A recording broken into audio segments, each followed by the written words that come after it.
আমাদের বঙ্গভূমিতে এমন অনেক সুন্দর অপরূপ জায়গা আছে যেগুলোর কথা আমরা ভেতো বাঙালিরা জানিই না।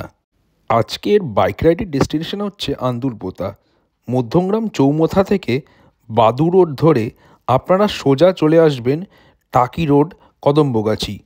টাকি রোড ধরে আপনাদের সোজা চলে আসতে হবে চাঁপাপুকুর, মানে বসিরহাটের একদম কাছে। সেখান থেকে গ্রামের সরু রাস্তা ধরে প্রায় 7-8 কিলোমিটার আশপাশের গ্রামের সৌন্দর্য উপভোগ করতে করতে চলে আসুন আন্দুলপোতা। এই জায়গাটা জুড়ে রয়েছে প্রচুর মাছের ভেড়ি। মাছের ভেড়ির ভেতর দিয়েই রাস্তা। এখানে বিভিন্ন রকমের মাছ, চিংড়ি, কাঁকড়ার চাষ হয়।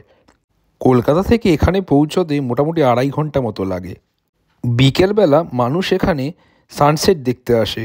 এখানকার সানসেটের দৃশ্যটা সত্যি খুব সুন্দর, এটা মিস করবেন না। আকাশ পরিষ্কার থাকায় সানসেটের এত সুন্দর দৃশ্য দেখতে পেলাম, খুব উপভোগ করলাম জায়গাটাকে। শীতকালে এখানে প্রচুর পরিযায়ী পাখি আসে। একটু রোদ পড়লে পাখিগুলোকে ঝিলে বা আকাশে উঠতে দেখতে পাবেন। আপনারা টাকি রোড দিয়ে না এসে রাজারহাট বা নিউ টাউন দিয়েও এখানে আসতে পারেন। খুব সুন্দর জায়গা এটা।